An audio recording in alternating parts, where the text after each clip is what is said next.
कहानी एक हवेली ऐसी भी भाग 3। पिछले भाग में आपने पढ़ा कि यह भूतिया हवेली को छोड़कर सभी लोग अपनी नई हवेली में चले गए थे क्योंकि उन्हें वहाँ पर कुछ अजीब महसूस हो रहा था। अगर आपने अभी तक इसके पिछले 2 भाग नहीं पढ़े हैं तो आप यहाँ पर इन्हें पढ़ सकते हैं। हम कुछ पिछले तथ्य के बारे में विचार करते हैं जिससे आपको कहानी के बारे में पता चल सके। एक परिवार अपनी पुरानी हवेली में रहता था और वहाँ पर कुछ अजीब घटनाएं जब शुरू हुई तो वह वहाँ से कुछ दूरी पर अपनी नई हवेली में रहने के लिए चला आया था। उसके बाद उन्हें कुछ भी महसूस नहीं हुआ था। जब बहुत साल बीत गए तो उनके दोनों लड़के अपनी पढ़ाई को पूरा करके आए थे। उन्हें जब यह पता चला कि हमारा परिवार पुरानी हवेली से नई हवेली में आ गया था तो उन्हें अपनी पुरानी हवेली में जाने की इच्छा हुई थी, मगर उनके पिताजी ने साफ मना कर दिया था और उसके बाद वह बिना बताए वहाँ पर चले गए थे। उन्हें वहाँ पर कुछ अजीब महसूस हुआ था। ऐसा लगता था कि वहाँ पर अब भी कोई है। जब उन्हें हवेली के बाहर अपना पुराना नौकर मिला था तो उसने उन्हें वहाँ से जाने को कहा था। उसके बाद दोनों भाई वापस चले गए थे।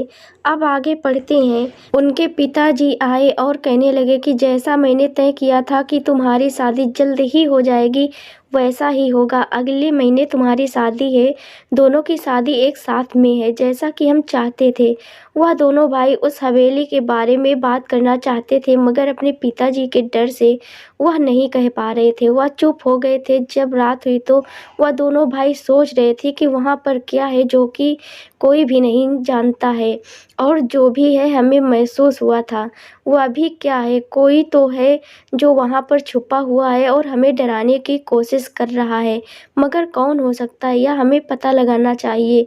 मगर हमें किसी ने देख लिया तो हो सकता है घर पर सभी नाराज़ हो जाएं। वह पुरानी हवेली नई हवेली से दिखाई देती थी। तभी उनकी नज़र पुरानी हवेली पर गई थी।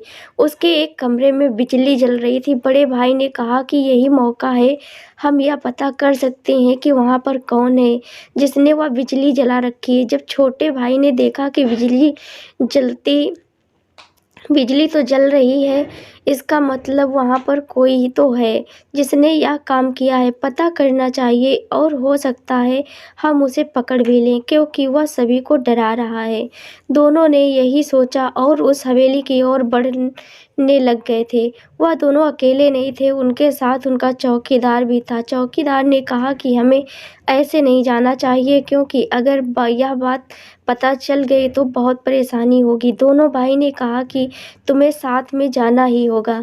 जब वह तीनों उस रात को वहाँ पर पहुँचे तो तीनों ने देखा कि ऊपर के एक कमरे में बिजली जल रही है, मगर कौन हो सकता है उस जगह पर। वह बिना बताए वहाँ आ तो गए थे मगर उन्हें पता करना था कि कौन है वहाँ पर।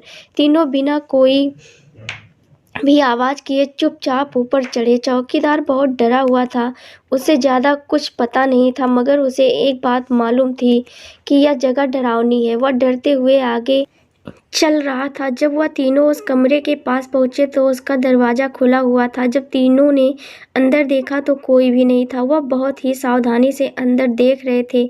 उसके बाद उसकी नज़र एक टेबल पर गई थी जिस पर लैंप भी जल रहा था और उस पर एक किताब रखी हुई थी जिसके पेज कुछ क्षण के बाद अपने आप ही पलट रहे थे। कुर्सी भी हिल रही थी मगर कोई दिख क्यों नहीं रहा था। उन्होंने बहुत कोशिश की थी देखने की मगर कुछ भी देख नहीं पा रहे थे। तभी चौकीदार बोला कि यहाँ कोई नहीं है, फिर भी यहाँ पर कोई तो है। यहाँ से चलते हैं, हमें यहाँ पर नहीं रुकना है। तभी एक आवाज़ आई और कहने लगी कि क्या देख रहे हो और तुम यहाँ पर क्या कर रहे हो। इतना सुनते ही वह तीनों वहाँ से भागे थे। अब वहाँ पर रुकना ठीक नहीं था। उनके पैरों की रफ्तार बहुत तेज़ थी।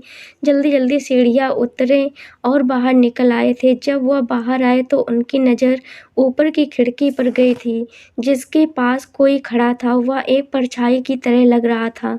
उसके बाद वह वहाँ पर नहीं रुके थे और घर पर आ गए थे। उनकी हालत अब अच्छी नहीं थी। चौकीदार से दोनों भाई ने कहा कि अब इसके बारे में कोई बात नहीं होगी और यह बात किसी को भी पता नहीं चलनी चाहिए। चौकीदार बहुत डर गया था, वह यह बात किसी से भी नहीं कहने वाला था। उसके बाद कोई भी उस हवेली में नहीं गया था, मगर हर रोज़ उसी कमरे की बिजली जलती हुई नज़र आती है। मगर जाने की इच्छा नहीं होती है। कुछ दिन बाद उन दोनों की शादी हो गई थी, मगर वह वहाँ पर रुकना नहीं चाहते थे। उन्हें लगता था कि हो सकता है कि वह हमारे पीछे ना आ जाएं, इसलिए वह उस गांव से दूर एक शहर में ही रहते थे। इस बात को बहुत साल बीत गए हैं, मगर अब भी कोई वहाँ नहीं जाता है।